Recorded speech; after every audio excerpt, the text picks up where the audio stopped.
물론 여긴 국민 라디오.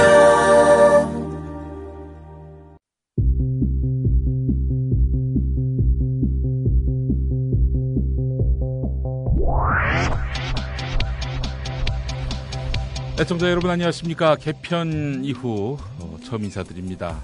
민동기 김용민의 미디어 토크입니다. 민동기 미디어 오늘 편집국장 어서 오십시오. 반갑습니다. 예. 여기는 아름다운 물의 도시 여수. 마음으로 보고 들으며 나만의 느낌표를 찾아간다.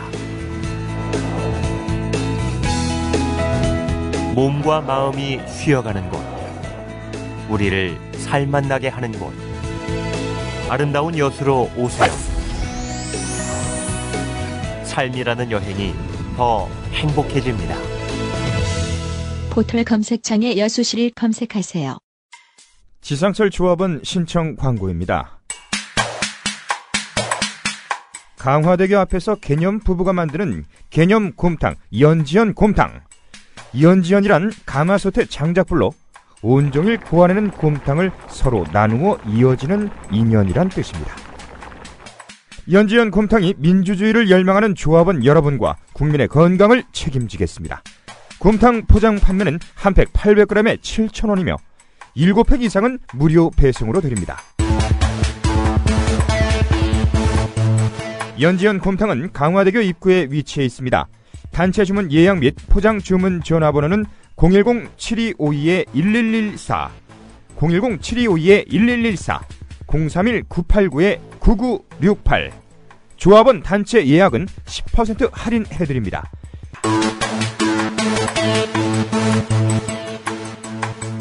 포장 판매 금액의 10%는 국민TV 후원금으로 쓰입니다.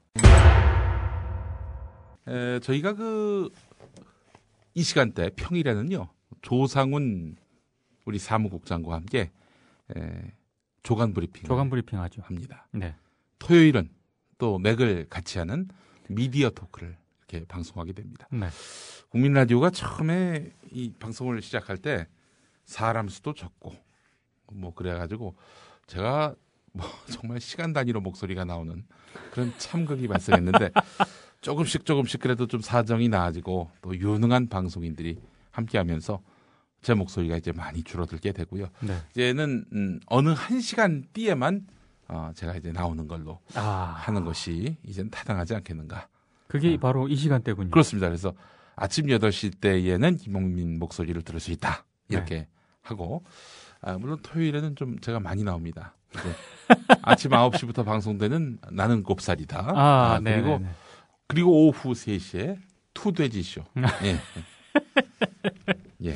토요일은 어쩔 수가 없습니다. 네. 여러분들 좀 많이 이해해 주시고 조금씩 우리 다른 분들의 또 다른 많은 입장에 선 분들의 목소리를 담는 국민 라디오가 되도록 노력하겠습니다. 또 오늘부터 이제 개편이 되면서 신설되는 프로그램 중에서 주목할 만한 게 뭐가 있냐면 오후 4시에 방송되는 잘 됐으면 좋겠어.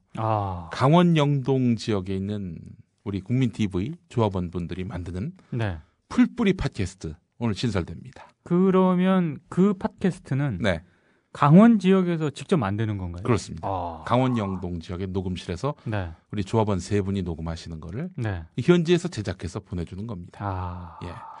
그 앞으로 전국 강원 영동뿐만 아니라 전국 각지의 조합원들이 팟캐스트를 만들어서 보내오시면 네. 우리 서울의 국민 라디오를 통해서 전국 전 세계 방송이 되는 거죠. 일종의 우리 지역 협의회가 언론사가 되는 겁니다. 그렇죠.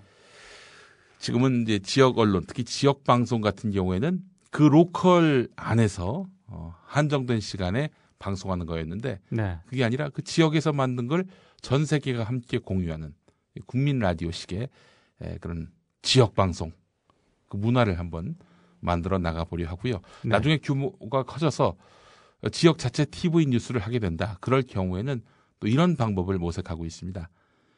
9시 뉴스를 한단 말이죠. 뉴스K. 네. 지역마다 앵커가 있는 겁니다. 지금도 지역마다 앵커가 있죠. 하지만 뭐 예를 들어 밤 9시면은 9시 35분 뒤에 꼽사리로 그냥 갑자기 끊고 계속해서 대전에서 전해드리겠습니다. 뭐 이러면서 그렇죠. 지역 방송으로 들어가잖아요. 네. 그게 아니라 모든 리포트를 공유합니다. 파일로. 그리고 그 지역 앵커가 9시 땡 되면 그때부터 방송을 진행하는 거죠. 서울에서 아무개 기자가 전해드립니다. 이러면은 또 서울 뉴스K 그 기자의 리포트가 방송이 되고 그 지역 관점에 또 지역의 어떤 그런 뉴스 밸류에 따라서 순서가 또 바뀌는 거고요. 그런 의미의 지역 방송. 그 지역 방송이 일종의 키 스테이션이 되는 거죠. 그런 식의 이제 지역 방송 문화도 한번 만들어볼 국민 TV가 돼야 하는 것이 아닌가. 이게 제 생각입니다.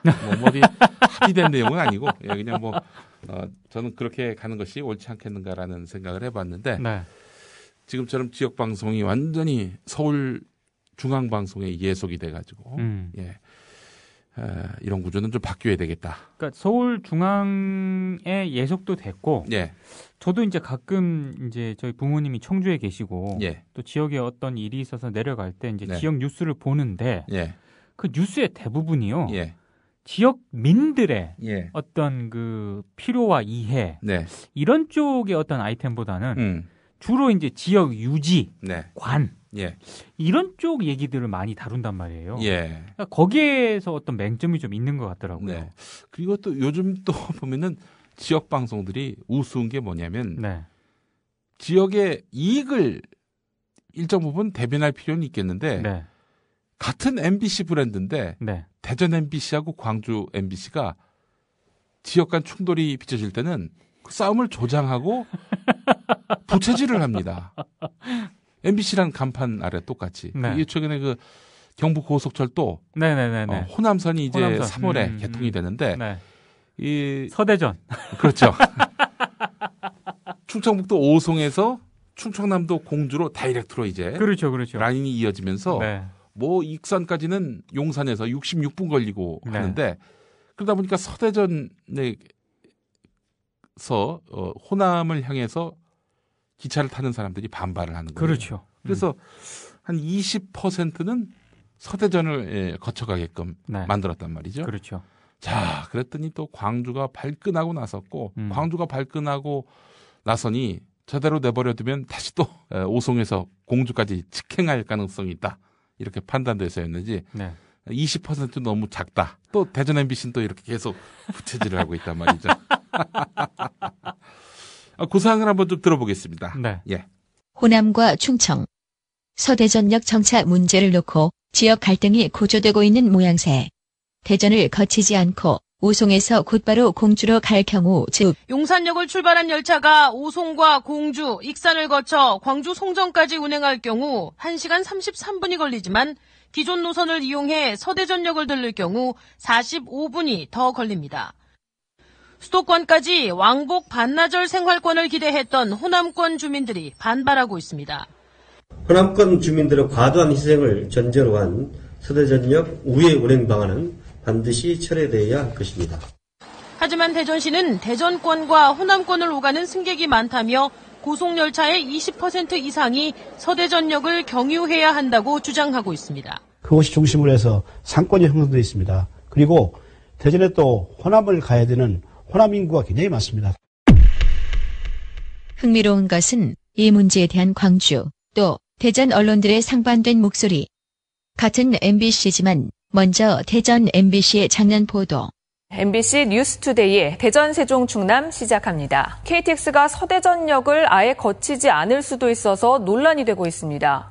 권선택 대전시장이 후보 시절에는 KTX가 서대전역을 절반 정도는 경유하도록 하겠다고 공약했는데 지금은 50% 경유라는 구체적인 수치가 슬그머니 빠졌습니다. 대전의 반발이 커지자 정부는 결국 서대전을 경유하는 즉 45분 더 소요되는 노선을 추가하기로 하는데 그러자 이번엔 광주 MBC 호남 고속철도가 서대전역으로 돌아갈 거라는 소식이 알려지면서 호남권의 반발이 나날이 커져가고 있습니다. 상황이 이렇게 되기까지 지역 국회의원들은 뭘 했냐는 비판이 거세지고 있습니다. 광주 MBC의 핏대는 더욱 높아지고 호남 고속철이 이러다가 저속철 될지도 모른다는 우려 때문에 오늘 하루 종일 호남의 반발이 이어졌습니다. 광주시와 전라남북도는 물론이고 지역 정치권과 경제계도 한 목소리로 서대전역 경우에 반대했습니다. 이번엔 대전 MBC가 나서서 서대전역에 정차하는 편수가 너무 적다고 문제 제기. 오는 3월 개통 예정인 호남고속철도가 서대전역에는 10여 편만 정차할 가능성이 높아지고 있습니다. 네. 운행 편수의 20%만 정차하는 안이 제시됐기 때문인데 고속철도의 최대 과제인 수익성과 지역 균형 개발 논리를 조화해 경유 편수를 늘리는 과제가 눈앞에 놓였습니다. 같은 MBC끼리 전혀 다른 목소리. 그러나 더 심각한 것은 같은 당끼리 다른 목소리. 새정치민주연합 소속으로 광주에 지역구를 둔 박혜재 의원. 153만 대전시민, 그중에서도 서대전역을 경유해서 이용하는 광주 목포를 방문하는 일부 시민들과 주변 상인들의 요구 때문에 운영 편수의 20%를 서대전역으로 경유하도록 하겠다는 것은 천부당 만부당한 발상일 뿐입니다. 호남고속철은 대전 시민과 대전시 상권을 위해서 건설된 것이 아닙니다. 이번에는 같은 당 소속인 권선택 대전광역시장. 우리도 그동안에 물밑 작업을 계속 해왔습니다. 왜냐하면은 드러내놓고 자꾸 얘기를 하면은 타 지역에 영향을 주고 자극시키기 때문에 좀 조용한 분위기 속에서 이 문제를 풀려고 했었는데요. 좀 상대 지역에서 이렇게 나온다면 우리도 시민의 힘을 모아서 그런 목소리를 크게 내면서 중앙정부의 의사를 전달하는 것이 맞다고 생각합니다. 네. 이걸 보면은 참 지역 방송의 현실이 어떠한지를 우리가 또 여실히 읽을 수 있는 건데요. 네. 참 그렇습니다. 우리 국민 TV는 앞으로 서울만 잘 되고 나머지 지역에 계신 분들은 서울 도와주시는데 그치는 전위대가 아니라 그 스스로 새로운 저널리즘을 만들어내는 저널리스트가 돼야 한다. 그렇죠. 우리 미디어 협동조합원의 역할은 그런 저널리스트적 역할도 있다. 이런 점들이 실현되는 일들을 앞으로 많이 만들어 나갈 것이고요. 저는 이런 우리 조합원들의 자발적이고 능동적인 이런 미디어 운동이요. 이 미디어 협동조합의 장래를 만들어낸다고 봅니다. 여기 저 서울에 계신 분들의 역할도 굉장히 중요하지만 지역에 계신 현장에 계신 우리 조합원들의 이런 역할, 이 역할이 이 미디어 협동조합의 운명을 좌우할 것이다 이렇게 생각을 합니다. 네네. 몇몇의 그 명망가들에 의해서 움직이는 협동조합이 아니라 말 그대로 2만 8천 명의 조합원들이 함께 뜻을 모아서 만들어가는 생산해 내가는 그리고 미래의 활로를 개척하는 그런 방송이 바로 미디어 협동조합이라고 생각을 하고 있는 겁니다. 네네. 저도 한번 들어보겠습니다. 예. 네. 오늘 오후 4시 여러분 많이 기대해 주시고요. 많은 애청을 해주시기 바라겠습니다. 네. 잘 됐으면 좋겠어. 잘 됐으면 좋겠어. 좋겠어. 굉장히 여러 가지를 의미하고 있는. 저희가 좀 서설이 좀 길었고요. 자, 이 지금 미디어계 가장 큰 관심사가 MBC PD, 예능 PD. 권성민 예능 PD가. 예. 신참 같습니다. 신참은 아니에요. 아니에요? 네. 예능 PD고. 예.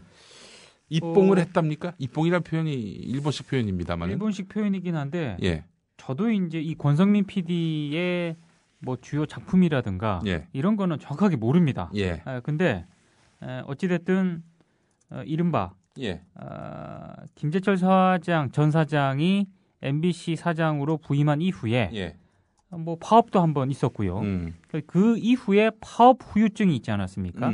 그 후유증이라는 게 여러 가지가 있겠지만 이른바 파업에 참여했던 기자, PD들 제작 부서에서 비제작 부서로 발령이 나고 뭐 여러 가지 이런 후유증이 계속 있었는데 이 권성민 예능 PD가 자신이 비제작 부서로 한마디로 좌천이 된 거 아니겠습니까? 그렇죠. 그거를 자신의 그 상황을 이른바 그 만화로 그렸어요. 만화로. 웹툰으로. 웹툰으로 그려서 그걸 자기 블로그에 올렸단 말입니다. 근데 이거를 몇몇 미디어 오늘 기자를 포함한 몇몇 언론이 이 만화가 상당히 재밌습니다. 웹툰이. 그리고 아니 PD가 만화 그렸다면 관심을 갖는 게 당연하죠. 관심도 가지는 게 당연할 뿐더러 또 작품성도 있고 참 재밌어요. 그래서 그거를 이른바 펌질을 해옵니다. 펌질을 해와가지고 예. 미디어오늘 사이트를 비롯해서 몇몇 매체 사이트에 게재를 합니다. 예. 그런데 이게 이제 게재를 하다 보니까 포털로도 전송이 되고 예. 이러다 보니 알려진 게 아니겠습니까? 근데 최근에 MBC가 그런 권성민 예능 PD를 해고했습니다. 웹툰 자신의 처지를 이른바 그런 식으로 썼다고 예. 해고를 해버렸어요. 아 근데 그 너무 심하지 않나요? 너무 심한 거죠. 너무. 아니 그게 법원 가면은 인정이 안 될 텐데. 제가 봤을 때도 이거는 법원에서 인정이 안 될 가능성이 많습니다. 그럼에도 불구하고 이렇게 나오는 거는 한번 엿먹어봐라. 그 또 그렇게 또 재판 과정 얼마나 지난합니까? 기다리기도 하고, 그렇죠. 불안하기도 하고, 네. 이런 과정을 한번 겪어봐라. 2번 다시 너 못 가볼 걸? 이러다 징계 차원에서 이렇게 가혹 행위를 하는 것은 아닌지. 그러니까 도대체 왜 이럴까가 제가 좀 이해가 안 돼서 예. MBC가 낸 공식 입장을 좀 봤어요. 예. 보니까 MBC의 공식 입장은 이렇습니다. 편향적이고 저속한 표현을 동원을 해서 회사, MBC를 얘기하는 거겠죠. MBC에 대한 명예훼손을 한 행위로 중징계를 받았는데 예. 그 뒤 또다시 같은 회사 행위를 수차례 반복했다. 예. SNS는 공개적인 대외 활동의 기능을 갖추고 있어 개인적인 공간으로 한정할 수 없다. 예. 근거 없는 비방과 왜곡이 담긴 주장을 회사 외부에 유포함으로써 회사의 명예를 실추시키려는 시도에 단호히 대응할 것이다. 이게 MBC 입장입니다. 그러니까 중징계를 받은 뒤 예. 또다시 했다라고 하는 거는요. 예전에 이 권성민 PD가 MBC가 워낙 그 세월호 그 참사 과정에서 예. 이 보도를 두고 말이 많지 않았습니까? 그렇죠. 그때 기억하실 겁니다. 나는 M빙신입니다.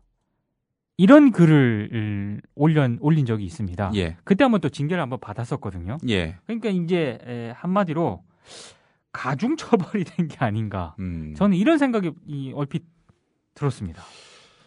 이거는 뭐 표현의 자유 영역으로 봐야 되는 거 아닙니까? 뭐 근거가 없다고 하는데 본인이 제작 현장에서 밀려나서 경인지사 거기서 그렇습니다. 뭐 제작 업무도 아니잖아요. 그렇습니다. 이게 밀려난 현실 누가 보더라도 좌천으로 생각할 수 있고 불이익이 가해졌다라고 볼 수 있는 부분인데 네. 거기에 대해서 자신의 처지를 유배라고 표현한 점, 이 점이 지금 MBC의 노기를 자극했던 거 아니에요? 그렇습니다. 유배 중이라는 표현. 유배로 보는 부분은 이거는 근거가 없다로 볼 부분이 아니라 이쪽의 어떤 평가의 영역으로 봐야 되는 거 아니에요? 아니 그러니까 지금 전화 김용민 PD가 예. 좀 과한 생각을 하는지 청취자분들이 한번 들어봐 주세요. 예. 이 권성민 PD가 예. M빙신 PD입니다. 이런 글을 오늘의 유머 사이트에 올렸어요. 예. 그래서 그게 문제가 돼서 MBC로부터 정직 6개월이라는 징계를 받았습니다. 예. 징계가 끝났어. 그 뒤에는 원래 권성민 PD가 예능 PD입니다. 그럼 예능국으로 돌아가야 되잖아요. 예. 상식적으로. 예. 근데 예능국으로 돌아가지 못하고 수원의 비제작 부서. 자, 제가 만약에 권성민 PD다. 예. 저 같아도 이거는 좀 유배다. 이런 생각이 들 법하거든요. 예. 이거를 본인의 블로그에 웹툰 형식으로 표현을 했습니다. 이게 표현의 자유가 아니면 대체 뭐가 표현의 자유입니까? 하다못해 공무원도 아니고요. 예. MBC는 언론사입니다. 언론사. 예. 언론사가 이 정도 표현의 자유도 보장하지 못해준다. 예. 저는 이건 좀 깊이 생각해 봐야 할 문제가 아닌가 이런 생각이 듭니다. 예, 뭐 당연하죠. 이게 한마디로 얘기해서 권성민 PD, 뭐 언젠간 복직이 되겠지만은 그때까지 좀 고생 좀 해봐라. 뭐 그런 차원의 회사의 그런 훈육의 한 과정이 아니겠는가. 뭐 예. 그런 생각도 드는데 글쎄요, 이걸로 권성민 PD가 길들여질지 여부는 뭐 지켜볼 일이긴 하지만 여간 참 나라 꼴이 아주 우스워졌습니다. 그렇지 않습니까? 오늘 그 기준으로 했을 때 3일 전이죠. 3일 전에 통합진보당 이석기 전 의원에 대한 대법원 판결이 나왔습니다. 네. 내란 선동은 했지만 내란 음모는 없었다라는 겁니다. 그렇습니다. 내란 선동이라고 하는 것은 개인의 영역이고요. 네. 내란 음모가 가해졌다. 혼자서 내란을 획책할 수는 없는 거 아니에요. 그렇죠. 조직적으로 했다는 거고. 네. 그렇다면은 당 차원에서 내란을 획책했다라고 볼 여지가 조금이라도 있단 말이죠. 근데 그게 뭡니까? 내란 선동은 했지만 내란 음모는 없었다. 네. 그렇다면은 통합진보당과 이 사건은 무관해요. 그렇다면은 통합진보당을 해산할 이유가 없는 거죠. 그러니까 어쨌든 결론은 네. 통합진보당 차원의 음모가 없었다는 거 아닙니까? 그렇죠. 지금? 대법원의 판단은. 자, 그렇다면은 이 사안만 놓고 보자고요. 이석기의 행동. 네. 이석기의 행동은 뭐였냐? 말한 것. 그렇죠. 그거 말고는 없어요. 그렇죠. 이석기가 막 무기를 만들었다든지, 네. 뭐 예를 들면은 사제폭탄을 제조를 했다든지, 그런 것도 없어. 그냥 오로지 말한 행동밖에 없습니다. 네. 권성민의 행동은 뭡니까? 비록 뭐 글로 또 그림으로 표현을 했지만 이것도 일종의 말한 것이라고 볼 수 있단 말이죠. 아니 정말 툭 까놓고 얘기해서요. 네. 내가 원치 않는 제작 부서로 발령이 났습니다. 그렇죠. 그거를 그런 조치를 한 회사, 네. 뭐 신세 한탄이 됐든 네. 비판이 됐든, 네. 아니 그거를 자기 블로그나 SNS에 표현도 못합니까? 글쎄 말입니다. 에? 자, 이런 가운데 또 MBC 노조는 또 성명을 냈습니다. 예. 뭐 당연히 성명이 나와야죠. 네. 성명도 안 나온다면 이건 좀 상당히 심각한 문제입니다. 제목이 이렇습니다. 또다시 망나니 칼춤을 추려는 것인가. 이거 말고 뭐 그 뒤에 추가적인 행동이나 이런 게 있었나요? 뭐 예를 들면 제작 거부. 없었습니다. 없었죠. 솔직히 그 몇몇 기자들하고 예. 제가 뭐 사실 지금 방송은 토요일이지만 예. 목요일부터요. 예. 제가 휴가입니다. 예. 아니 뭐든 뭐 액션이 있으면 보도가 되지 않겠습니까? 그렇습니다. 근데 없었어. 예. 근데 물론 모르죠. 물 밑에서 지금 뭐가 꿈틀거릴지 모르겠지만 노조 차원의 대응으로 보자면은 현재 뭐 액션이 보이지가 않습니다. 그렇기도 하고요. 네. 제가 그 휴가 중인데 네. 뭐 휴가 전에도 몇몇 기자랑도 얘기를 했었고 휴가가 진행 중인 상황에서도 몇몇 기자들하고 또 얘기를 했었는데 예. 이런 얘기는 합니다. 예. 제가 이제 들은 얘기를 정확하게 말씀을 드리겠습니다. 이 정도면 네. 파업해야 된다. 이 정도 말도 안 되는 사안으로 네. 조합원이 징계를 당하는 것도 노조 입장에서는 그냥 두고 볼 수 없는데 네. 해고라는 정말 말도 안 되는 조치가 내려졌다. 이거는 노조 차원에서 강경 대응을 해야 된다. 강력 대응을. 이런 얘기를 하시는 기자분들이 예. 꽤 많더군요. 그래서 이제 저는 이런 얘기를 해드렸습니다. 예. 지금 노조 집행부, 전국 언론 노조 MBC 본부 집행부의 임기가 네.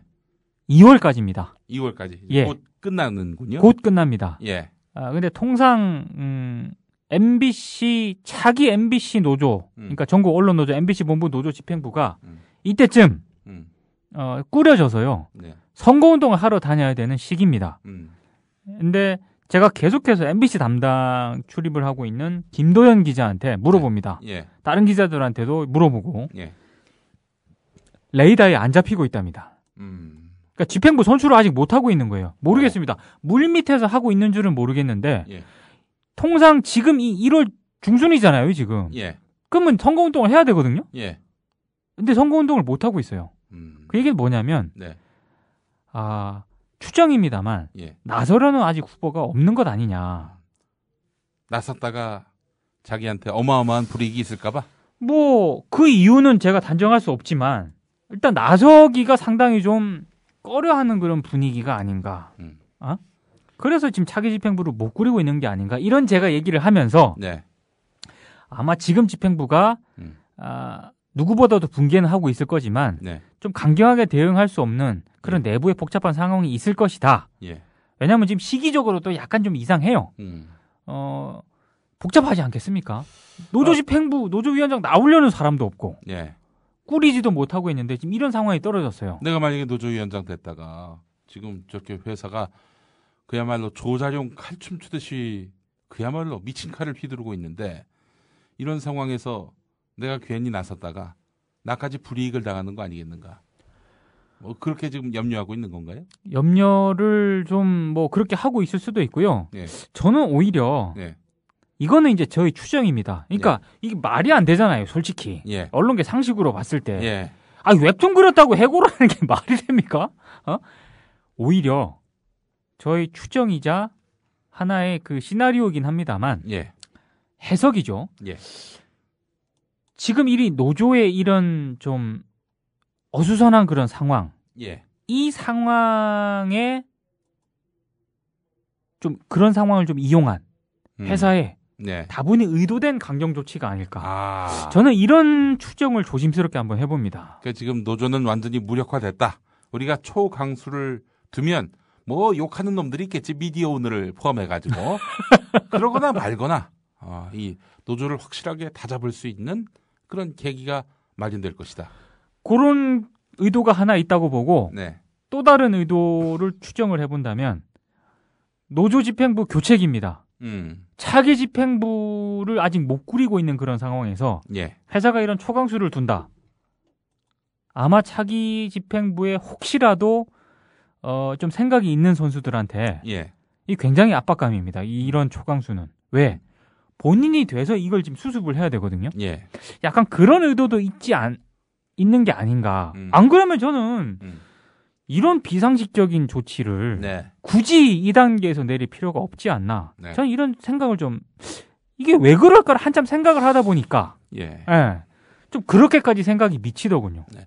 김도연 미디어 오늘 기자 MBC 출입한다고 말씀하셨는데 네. 며칠 전에 그 미디어 오늘 인터넷판을 보니까 그 권재용 부사장한테 쫓아가서 뭐 물어봤다가 끌려 나왔다는 그런 보도를 봤어요. 예. 어떻게 된 겁니까? 권재용 부사장이 목요일이죠. 오전에 이제 출입문을 열고 상암동 로비에 들어섰습니다.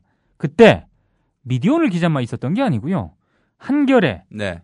미디어오늘, 예. 뭐 미디어스, PD저널 예.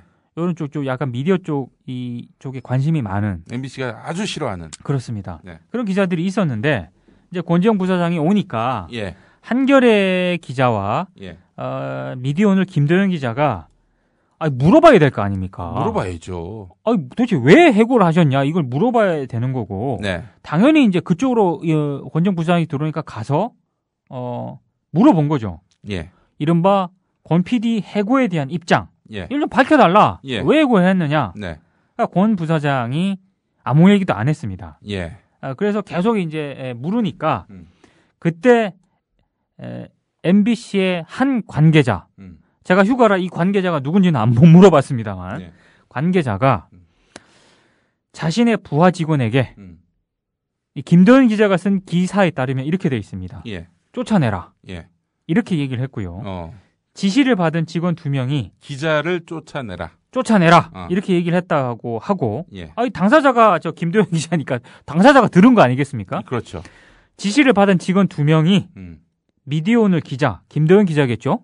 양팔을 잡고 끌어내기 시작을 했답니다. 예. 그래서 기자가 왜 쫓아내는지 이유를 말해달라 이렇게 얘기를 하니까 예. 직원 중에 한 명이 얼굴 붉힐 이유는 없지 않느냐 이렇게 대답을 했고 예. 또 다른 직원은 시키는 대로 하는 것이다. 네. 이렇게 얘기를 했다고 합니다. 예.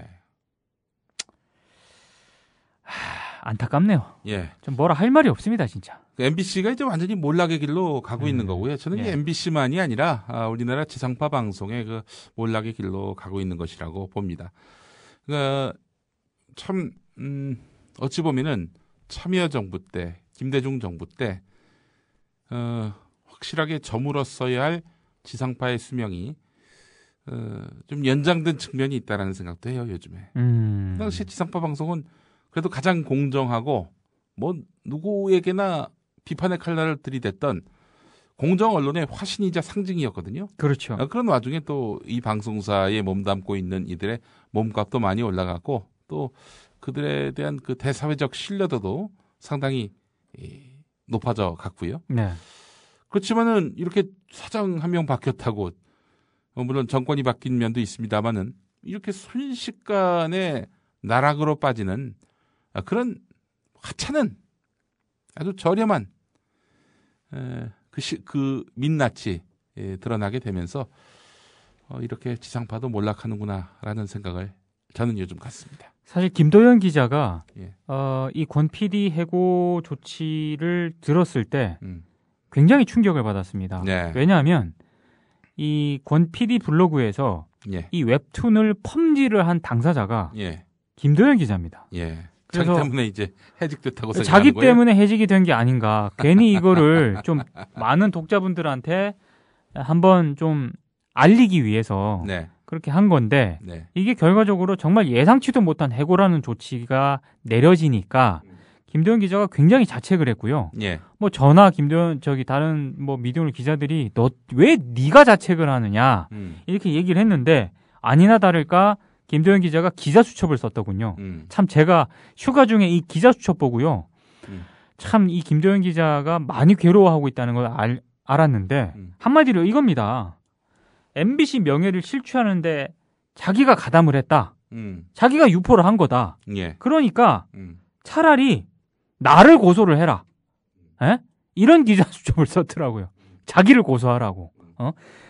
권 PD의 웹툰이 MBC 명예를 훼손했다면 아니 이 정도 표현이 MBC의 명예를 훼손했다면 김도연 기자나 다른 기자들이 쓴 거 있지 않습니까? 이거도 명예훼손 아닙니까 솔직히? 그럼 자기도 고소해라. 에? 이렇게 기자 수첩을 쓸 정도로 본인이 충격을 받았습니다. 모르겠습니다. 김도연 기자의 이 기자 수첩 그리고 언론 시민사회의 비판 그리고 미디어오늘을 비롯한 여러 미디어지들 이런 언론 보도 MBC 눈 하나 깜짝 안 하겠죠. 그리고 미디어 토크에서 이렇게 얘기를 한다 그래도 저는 MBC가 크게 태도가 바뀔 거라고는 생각을 안 하는데 예. 다만 이런 식으로 만약에 좀 너무 이렇게 제가 봤을 때 극단적인 이런 조치들이 자꾸 내려진다면 MBC의 정말 이 미래는 정말 암울할 수밖에 없다. 아니 난 끝났다고 보는 거고요. 네. 기본적으로 아니 MBC 사측을 보면야 늘상 그렇잖아요. 그 정권의 어떤 그런 신임을 받은 사람이 또 신임을 받고자 하는 사람이 그렇게 경영의 주축이 돼가지고 MBC를 좌지우지하면은 MBC는 필연적으로 거꾸로 가게 돼 있습니다. 그렇습니다. 그러나 그 MBC가 거꾸로 가더라도 어느 정도 거꾸로 가는 방향은 어떻게 어찌할 도리가 없다 하더라도 최소한 퇴보를 하더라도 네. 너무 많이 가지 못하게 막는 그런 역할 정도는 사실 MBC 구성원들 특히 MBC 노조가 할 줄 알았죠. 근데 전혀 그렇게 못 되고 있지 않습니까? 그렇죠. 못 되고 있는 거 봐서는 이거는 MBC에는 구성원 중 누구도 희망을 가질 대상이 없구나 그렇게 생각이 되는 거고 그건 결국 구성원이 다 그러하다면은 대세가 그러하다면 MBC는 몰락의 길로 가는 거죠. 미디어스 김완 편집장이 네. 사실 이런 얘기들을 언론 시민사회라든가 언론판에서 공개적으로 얘기는 하지 못했거든요. 예. 근데 김완 편집장이 1월 22일자에 본인이 이제 칼럼 형식의 글을 썼는데 예. 이 칼럼의 제목이 이렇습니다. 다시 돌아오지 않을 MBC를 이제 놓아주자. 그만 해체하자. 네. 김용민 PD가 종종 얘기한 거 있지 않습니까? 예. MBC는 희망이 없다. 예. 이 얘기를 이제 직격탄으로 날린 거라고 저는 생각을 합니다. 예. 근데 이제 계속 이런 식으로 MBC가 가잖아요. 그러면 이런 식의 얘기가 이제 아주 공론화가 될 수밖에 없는 거고요. 예. 좀 굉장히 심각한 상황으로 가는 거죠. 조중동 기자들도 MBC 우습게 여긴다면서요. 요즘 그 미디어오늘 기사 보니까 또 그런 내용이 있던데요. 정철훈 기자가 예. 조중동 기자를 만났는데 예. 조중동 기자 가운데 예. MBC로부터 제안을 한번 받은 기자가 있다고 합니다. 예. 근데 한번 갈보말 하지 않습니까? 응? 그렇죠. 방송사가 이렇게 저희야 이렇게 MBC를 비판하고 있지만 여러 가지 처우라든가 이런 거를 또 놓고 보면 괜찮습니다. 그래서 한번 이동도 할 만하고 여러 가지로 좀 고려를 해볼 만한데 안 가겠다고 그랬답니다. MBC에 가느니 여기 있는 게 낫다. 안 가겠다는 이유가 제가 봤을 때 굉장히 좀 어떻게 보면 향후 MBC의 미래를 조중동 기자들도 이렇게 보고 있는 게 아닌가 하나 유추해 볼 수 있는 거죠. 이렇게 얘기를 했대요. 나중에 정권 바뀌면 이 정권이 바뀐다라고 하는 거는 지금 여당이 야당이 된다는 얘기죠. 자기가 비제작 부서로 발령이 나고 밀려날 수도 있다. 때문에 가지 않는다. 이런 얘기를 했다고 합니다. 놀랍네요. 굉장히 놀라운 발언인 거죠. 이게 미디어를 기자한테 편한 자리이긴 합니다만 이런 얘기를 했다고 하는 것 자체가 이미 조중동 기자들 뭐 전부라고는 말씀 못 드리죠. 근데 일부 그 조중동 기자들의 인식 중에 하나가 MBC는 조금 조중동 기자들이 보기에도 전망이 그렇게 밝지 않은 그런 곳이다. 이렇게 보고 있는 겁니다. 여실히 드러난 MBC의 민낯이고요. 놀랍지도 않고 뭐 진짜 MBC를 이제는 고이 떠나 보내게 하는 것이 뭐 이제는 뭐 거스를 수 없을 것 같습니다. 그동안 참 MBC한테 여러모로 많은 기대를 걸고 또 희망을 걸기도 했는데 뭐 이렇게 해서 접는군요. 사실 저는 MBC 참 많이 시청하고 애청했던 사람이고요. 그 MBC가 가졌던 그런 문화적 유산들 이런 것들에 대해서도 참 영향을 많이 받았고요. 그런데 이렇게 무너질 줄은 몰랐네요. 저도 그렇습니다. 안타깝습니다. 김태호 PD가 다른 데는 가지 말아야 한다. 좋은 세상이 오면은 다시 또 MBC가 바른 목소리를 낼 때 그때 또 MBC의 간판이 돼야 하는 거 아닌가. 뭐 그런 생각을 가진 적도 있었거든요. 저는 김태호 PD가 MBC에 있는 게 참 여러 가지로 누추해 보이네요. 아니요, 제가 2015년 계속 MBC가 이런 식으로 갈 경우에 김태호 PD와 무한도전이 과연 MBC에서 계속 유지가 될 수 있을까? 저는 거기에 대해서는 의문 부호를 한번. 지금 실제로 그 김태호 PD가 다른 곳을 갈 수 있다. 이런 여지를 아예 안 두는 건 아니잖아요. 뭐 그러니까, 일단은 여러 보도를 통해서 보면은 실제로 뭐 가야 가는 거지만은 뭐 다른 곳으로 내가 갈 수도 있다라는 거취의 변화 그 여지를 아예 안 둔 건 또 아니잖아요. 그거 솔직히 맞는 얘기죠. 그러니까 다른 곳으로 갈 거라는 보도가 나왔는데 그걸 부인을 했었는데 다들 그 MBC 안팎에서 나오는 얘기가 이겁니다. 계속 MBC가 이렇게 지금 이 권 PD 같은 경우에는요. 당장 지금 김태호 PD와도 연관이 있는 그런 부분입니다. 왜냐? 예능 PD거든요. 근데 이런 식으로 지금 해고 조치를 당하면 제작 자율성하고도 완전히 나몰라라 할 수 없는 그런 상황이 되는 거고요. 그러다 보면 김태호 PD가 아니 권 PD만 여러 가지 그 회의가 들겠다는 생각은 오해죠, 오해. 그거는 김태호 PD도 계속해서 이 영향을 받을 수밖에 없는 거고요. 그러면 저는 충분히 그 가능성이 있다고 봅니다. 그 가능성은 MBC가 정상화되는 쪽으로 계속 이동을 하면은 그 가능성이 옅어지는 거지만 이런 식으로 계속 제가 봤을 때 비정상적으로 계속 이 스탠스가 계속될 경우에 이거는 김태호 PD 입장에서도 굉장히 왜냐하면 김태호 PD도 2012년 노조 총파업 때 참여를 했었던 그런 PD거든요. 굉장히 MBC를 많이 비판을 했었습니다. 근데 계속 이렇게 파업 후유증이 길어지고 같이 파업에 참여했던 동료들 이런 동료들이 계속 비제작 부서로 발령나고 이런 상황을 김태호 PD가 언제까지 지켜볼 것인가? 저는 2014년까지는 지켜볼 가능성이 많다고 봤는데 2015년은 퀘스천 마크입니다. 권성민 PD가 또 후배 아니에요? 그렇죠. PD한테. 알겠습니다.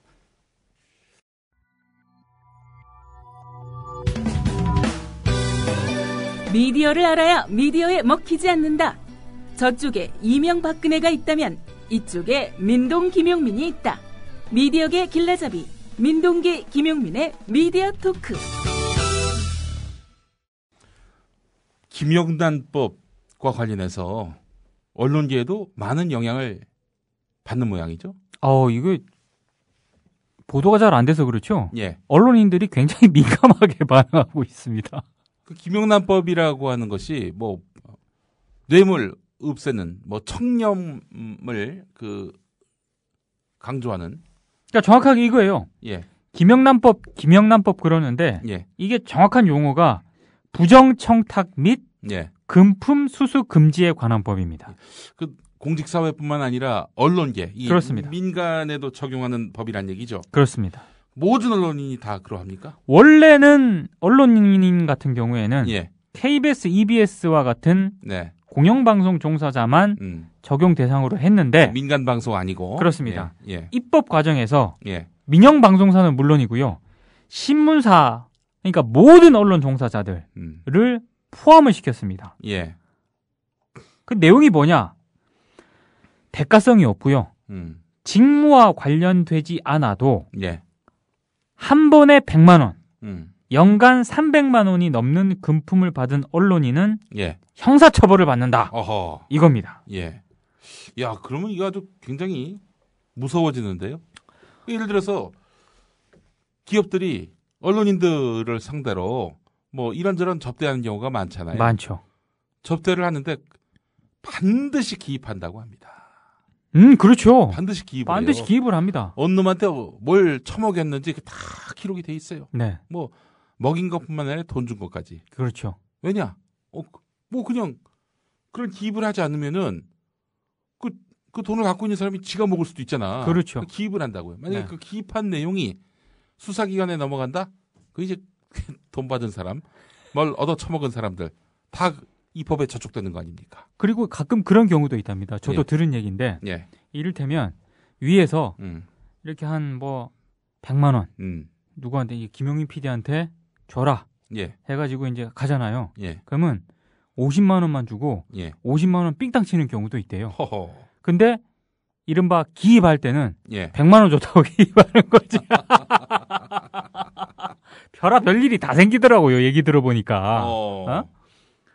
아니 어찌됐든 그래서 이걸 두고 아니 일단 김용민 PD가 볼 때 이거 어떤 것 같아요? 김영란법. 사실은 이 법의 필요성에 대해서 뭐 누가 그걸 반대하겠습니까? 온 세상이 다 투명하게 네. 청렴하게 하자는 데는 동의하지만 네. 글쎄요. 저는 법으로 이렇게 강제하는 거에 대해서는 좀 상당히 좀 신중할 필요가 있겠다라는 생각은 들어요. 네. 예. 이게 악용될 소지가 있기 때문인 거죠. 네. 예를 들어서 모든 사람에게 동등하게 적용이 된다. 일단 그 법의 공평성 아니겠습니까? 그렇죠. 그럼 법의 공평성이란 게 어디 있습니까? 우리 사회에 역대를 보면은 네. 어느 대상을 콕 찍어가지고 예를 들어서 이 권위주의 정권, 독재 정권에서 자기를 불편하게 하는 그런 언론사들, 뭐 신문으로 보자면 한겨레 경향 같은 이 두 신문 기자에만 이 김영란법을 그야말로 포커싱을 한다. 네. 김영란법에 저촉되는지 여부를 포커싱한다. 음. 날마다 한겨레 경향 기자만 잡히는 거야. 다른 언론사는 조사 수사도 안 하고 이런 상황이 올 가능성이 있다는 거죠. 그렇기 때문에 그거는 어떤 그런 법의 공권력의 그 이렇게 통제를 받기보다는 뭐 기자협회라든지, 네. 뭐 PD협회라든지, 아나운서협회라든지, 네. 뭐 기술인협회라든지 이런 유관 단체에서 엄격한 그런 기준을 만들어 가지고 예를 들어서 진짜 김영란법대로 100만 원 또 300만 원 이게 받은 게 드러났다. 그러면은 회원 박탈을 하는 걸로. 그럼 자기 정체성이 부정당하는 건데 네. 그 짓을 하겠습니까? 저는 조금 다른 생각인데 예. 이 박종률 한국기자협회장이 기자협회보를 통해서 이렇게 입장을 밝혔습니다. 그러니까 법 취지에는 공감을 한다. 그런데 지금 언론사별로 윤리강령이라든가 예. 징계조항도 갖추고 있다. 예. 그러니까 충분한 자정 역량이 있다. 그러므로 굳이 법을 통해서 이렇게 강제할 필요는 없는 것 같다. 과다 이런 얘기. 과다 이런 얘기인데요. 예. 저는 윤리 강령이라든가 징계 조항이 과연 지금 제대로 작동이 되고 있는가에 대해서 한번 심각하게 네. 언론계 스스로 자문을 해야 될 시점이라 네. 그런 시점이 왔다. 예. 이렇게 생각을 하거든요. 저도 그 점 동의합니다. 네. 제 생각도 지금 뭐 윤리 강령 뭐 여러 가지 규범 혹은 뭐 사교 이런 것들 네. 그게 엄격하게 적용되고 있느냐? 저는 제대로 작동 안 되고 있다고 봅니다. 예. 여전히 어디선가는 청탁을 받고 어디선가는 부정한 수수가 있고 네.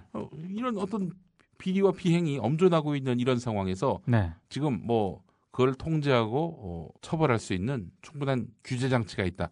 이렇게 얘기하는 거는 네. 말이 안 되는 거죠. 그리고 생각을 해보세요. 현실과 동떨어져 있는 것이고. 네. 예. 한 번에 100만 원. 예. 자, 한 번에 100만 원 이상 받으면 이제 처벌 대상이 되는 겁니다. 김영란법이 통과가 되면 언론인도. 예. 근데 우리가 한 번에 100만 원을 식사 대접으로 100만 원을 받습니까? 저는 그럴 가능성 없다고 봐요. 뭐 그런 대접을 받는 언론사도 있는 모양이죠. 아니 한마디로 뭐 김영민 PD 일단 알기 쉽게 이해하기 쉽게 예. 고기를 예로 들어 봅시다. 예. 자, 김영민 PD 예. 한 번에 100만 원어치 고기 먹을 수 있어요? 먹을 수가 없죠. 못 먹어요. 예. 그러니까 이 100만 원이라는 거는요. 제가 봤을 때 어떤 뭐 지재원하고 뭐 식사 대접을 받을 수도 있지만 이 예. 100만 한 번에 100만 원은요. 예. 식사나 술이나 이게 아닙니다. 차원이 다른 얘기예요. 네. 그러니까 상당히 뭔가 구린 어떤 그런 부분이 있는 거죠. 룸사롱 같은데. 룸사롱 아니면 골프. 이런 부킹. 예. 이런 데일 가능성이 많습니다. 예. 예. 그러니까 상당히 제가 봤을 때 이거는 물론 이 법적 강제화를 했을 경우에 발생할 수 있는 부작용 같은 게 분명히 있을 수 있죠. 네. 근데 그런 부분에 대해서 조금 뭐 부수 조항을 둔다든가 예. 이런 걸 해서 잘 활용을 하면 되는 거고요. 저는 오히려 예방 효과 있지 않습니까? 예. 이게 훨씬 크지 않나. 저는 이런 생각이 좀 듭니다. 예.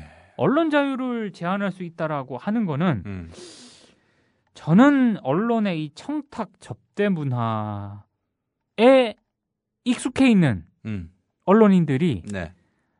굉장히 좀 자의적으로 좀 해석하는 그런 표현이지 않을까. 예. 이런 생각이 좀 들더라고요. 그러니까 이제 이런 김영란법이 적용되면은 손해 볼 사람들이 있을 것이다. 그렇습니다. 기자들 중에도 당연히 있죠. 어허. 그러면 그건 100만 원 이상 접대를 받는 그런 기자들이 있다 이런 얘기고요. 저는 그런 요즘 제가 어떤 얘기를 들었냐면 예. 이미 몇 년 전부터요. 예. 무슨 뭐 이렇게 어디 뭐 술로 접대하고 뭐 이런 거 있지 않습니까? 예. 이런 건 옛날 방식이랍니다. 예. 요즘 어떻게 하냐면 예. 뭐 공치로 한번 가시죠. 예. 뭐 한번 운동하러 한번 도시죠. 예. 이러면서 쫙 세팅을 하는 거죠. 예. 근데 그게 워낙 네. 국내에서 이래 골프 부킹이라든가 이런 게 문제가 되니까 왜냐면 우리한테 좀 제보가 요즘 잘 안 들어오긴 합니다만 미디어 오늘이라든가 이런 쪽에 제보가 들어오면 또 취재를 하거든요. 예. 국내는. 그런데 계속 미디어 오늘을 이제 취재를 하다 보니까 밖으로 간답니다.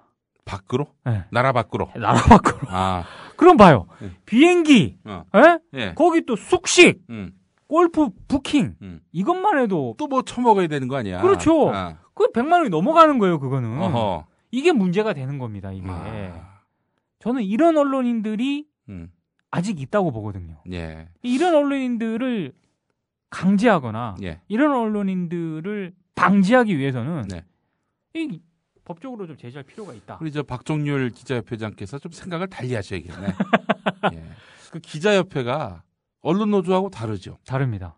거기에는 조선일보 기자협회도 들어가 있죠. 들어가 있어요. 조중동 들어가 있습니다. 그 박종률 기자협회장이 조중동 기자도 대변을 해야 되는 그런 입장인 거 아니에요? 아니면 회원사도 분명히 있고요. 네. 무시하지 못하는 그런 것도 있는데 예. 저는 뭐 박종률 한국기자협회라든가 박종률 회장이 네. 그런 것 때문에 하는 게 아니라 네. 어떤 취지와 네. 법으로 강제됐을 때 그런 부작용에 대한 우려라고는 생각을 하는데 네. 강성남 언론노조 위원장 있지 않습니까? 네. 그 언론노조에는 또 조중동이 또 묘하게도 들어가 있지 않습니다. 네. 강성남 위원장 같은 경우에는 입장이 다릅니다. 굉장히 적극적이에요. 이분은 서울신문 기자 그렇습니다. 출신이고요. 예. 예. 그래서 언론 종사자 모두가 포함되는 건 문제지만 언론인이 김영란법에 포함돼야 한다. 왜냐하면 김영란법 자체가 예. 부정, 비리 이걸 막는 거기 때문에 네. 부정, 비리에 언론인도 예외 아니다. 당연히 포함시켜야 된다. 네. 이런 식의 어떤 입장을 좀 견지를 하고 계시죠. 네. 강성남 위원장 임기 얼마 안 남았죠? 그렇습니다. 네. 2월입니다. 2월이에요. 네. 다음 언론노조 위원장은 누가 나오십니까? 일단은 MBC PD 수첩에도 계셨고 이제는 말할 수 있다에도 CP를 하셨고 PD도 하신 김환균 MBC PD 예, 잘 알죠. 분이 준비를 하고 계시는데 네. 지금 러닝메이트를 못 구해서 지금 왜냐하면 방송 쪽에서 하나 나오시면 네. 신문 쪽에 러닝메이트가 좀 있어야 되거든요. 아하, 예. 근데 그게 좀 약간 난항을 겪고 있다는 그런 얘기가 있습니다. 노동운동이 왜 이렇게 힘들어집니까? 그러니까 언론 노동운동이 굉장히 좀 힘들어지고 있는 그런 상황입니다. 네. 예. 김환균 PD가 나오신다. 정작 친정에서는 노조위원장 할 사람이 없어가지고 지금 찾지 못하고 있는 영국인데 그렇다고 또 김환균 PD가 MBC 노조위원장 할 수는 또 없는 거 아니에요? 아니죠. 순번상 또 그렇습니다. 지금 MBC 노조위원장은 밑으로 가야죠. 김학률 PD보다 훨씬 밑에서 하는 게 맞는 거죠. 사실 진짜 MBC 경영진 같이 그렇게 노조를 잡으려고 한다면은 무너질 노조들이 꽤 많을 거예요. 따지고 굉장히 보면은 많고요. 네. 예, 지금 솔직히 좀 그렇습니다. 예? 언론사의 어떤 노조가 이렇게 사실 예전에 MBC 노조가 가장 선봉에 서지 않았습니까? 그렇죠. 그 선봉에 섰던 MBC 노조가 제 입장에서는 제가 봤을 때는 저렇게 단기간에 무력화되고 있는 걸 보는 것도 굉장히 안타깝고요. 아까 김용인 PD가 얘기했지만 예전에 저는 MBC만 봤습니다. MBC 거의 90%를 MBC만 봤는데 그런 MBC가 또 저렇게 무너지는 걸 보는 것도 굉장히 안타깝고요. 근데 지금 김영란법이다 이렇게 법이다 해가지고 언론계에서 이런 문제 가지고 약간 그러니까 찬반 논란이 있을 수는 있는데 제가 본 입장에서는 이렇습니다. 언론 자유라는 걸 명분 삼아서 부정이라든가 또 언론 현실 뭐 여러 가지 등등 이유를 대면서 이런 부정 비리에 언론인을 약간 예외로 자꾸 두려고 하는 게 아닌가. 저는 계속 이런 부분이 들거든요. 이런 생각이 듭니다. 자성은 계속 물고 나갈 수밖에 없는 거고요. 해외 언론 같은 선진 언론 같은 경우 해외 취재 갈 때 그리고 다 자비로 써서 갑니다. 그리고 취재원하고 이런 거 낼 때 식사 같은 거 할 때 다 자비 취재비로 내는 거고요. 근데 너무 우리가 관행, 관성이라는 이런 이름 하에 이런 부분들에 대해서 너무 이렇게 관대해진 게 아닌가 이런 생각을 좀 해보고요. 그렇군요. 물론 그렇다고 미디어널 기자들도 기존 언론사 밥 얻어 먹습니다. 기준이 있습니다. 그러니까 저를 기준으로 말씀을 드리면 MBC는 뭐 저한테 밥을 사지 않습니다만 가끔 KBS라든가 이런 지상파 공영방송사들 있지 않습니까? 회사 공식 라인에서 밥을 살 때가 있습니다. 철저하게 저는 얻어 먹습니다. 왜냐? 공식 라인이니까. 공식 라인이고 홍보비 있고요. 내가 뭐 점심 한 끼 못 얻어 먹습니까? 그리고 또 점심 한 끼 얻어 먹는다고 안 조지는 거 아닙니다. 조집니다. 그리고 우리보다 돈 많이 받습니다. 나는 고기 뷔페에서 만약에 사면은 못 조질 것 같아요. 제가 김용인 PD랑 고기 뷔페를 한번 간 적이 있는데 진짜 많이 드시거든요. 모든 게 다 용서가 될 것 같아요. 근데 저랑 뭐 저희랑 미디어오늘이랑 뭐 비슷하거나 이러면 저도 이제 국장이고 이러니까 삽니다. 그런 기준이라도 있는데 이 김영란법 같은 경우에는 한번 좀 아니 한 번에 100만 원? 한 번에 100만 원은 이건 안 되는 거죠. 근데 이걸 반대한다? 언론 자유? 조금 생각해 볼 여지가 있지 않나. 이런 생각을 좀 해봅니다. 네. 알겠습니다. 세계일보가 세무조사를 당했군요. 그렇습니다. 세계일보뿐만 아니라 세계일보 모체인 통일교 본부까지. 그렇습니다. 야, 이거 정말 유병헌 때 구원파 조진 이후로 정권이 물론 통일교가 개신교로부터는 이단으로 사이비로 낙인 바뀌었지만은 그렇다 하더라도 그래도 일종의 종교인데 야 이렇게 그냥 거침없이 조지네요 보니까. 그렇습니다. 이래도 되는 건가요? 안 되는 거죠. 왜냐하면 통일교가 그 세무조사를 당했을 때 세계일보와 상관없다. 이런 얘기가 나왔었거든요. 근데 과연 그럴까? 저는 그렇지 않다고 봅니다. 갑자기 세계일보 모회사격인 통일그룹 계열사 세 곳에 대해서 국세청이 지난해 10월부터 그냥 세무조사도 아니고 대대적인 세무조사에 들어갔고 이미 세금까지 부과를 했다고 합니다. 국세청이 왜 갑자기 통일교에 대해서 그리고 통일교 본부에 대해서 세무조사를 하겠습니까? 저는 철저하게 정윤회 문건을 지난해 11월 28일 그렇습니다. 정윤회 문건을 보도했던 세계일보의 이 보도와 밀접한 연관이 있을 수밖에 없다. 이건 지극히 상식적이고 합리적인 해석입니다. 아무리 아니라고 하더라도 갑자기 통일교 본부를 왜 세무조사를 합니까? 보란 듯이 말도 안 되는 거죠. 진짜 남몰래 통일교 너희들만 한번 압박받아 그런 차원이라면은 남몰래 할 수가 있어요. 그렇습니다. 근데 이게 대놓고 다 보란 듯이 하는 거면은 앞으로 정권 비판하거나 특히 정윤회 건드리면 너희들 재미없다. 세계일보 이 본보기야.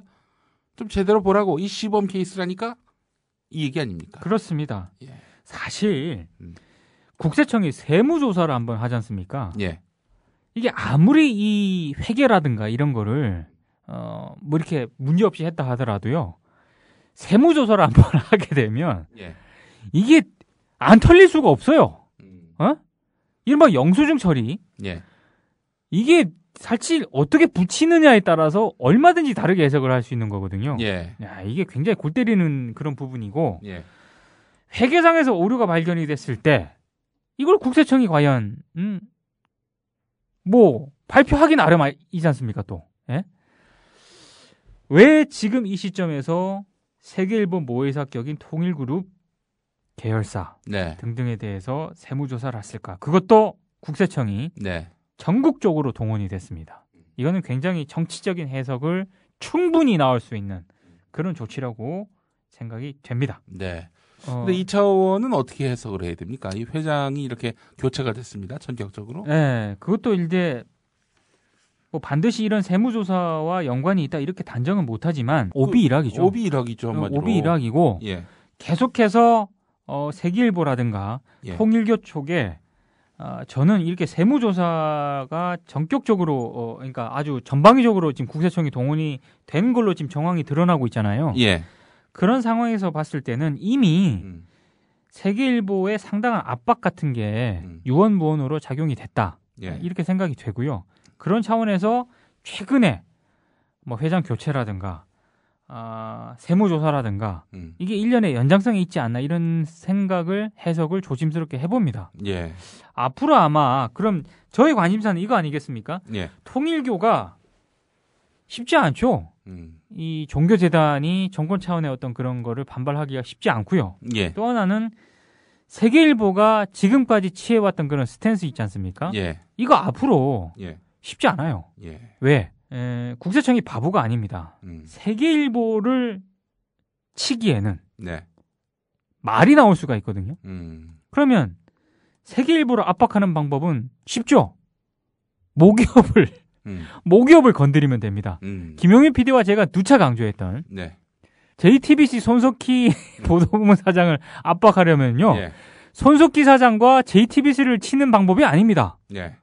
홍석현 회장을 치면 됩니다. 그렇죠. 홍석현 회장 동생인가 형인가요? 그 홍석조. 그 전에 그 법조계 계셨던 분인데. 그렇습니다. 지금 거기 보광에 계시더라고. 그렇습니다. 보광이 또 어떤 회사냐? CU. CU. 편의점 하는 데입니다. 그렇습니다. 여기만 치면 되는 거야. 건드리면 거기는 우수수 나올 가능성이 많은 것이죠. 네. 아마 제가 봤을 때 올해 박근혜 대통령이 지지율이 떨어지고 이런 상황을 계속 보고 있으면서 뭔가 대책을 세울 거 아니겠습니까? 그렇습니다. 저는 그 대책이 바로 공포정치라고 봅니다. 네. 더 강한 공안 드라이브로 해서 까부는 놈들 입 닥치게 하는 방법으로 네. 해법을 찾을 것이라고 보는데 그런 의미에서 본다면 언론계가 상당히 좀 긴장을 해야 될 때가 아닌가 이런 생각도 들고요. 네네. 그렇다고 해서 긴장한다고 해서 비굴하게 나가면 안 되죠. 그렇죠. 맞설 땐 또 맞서야 되는 거니까 네.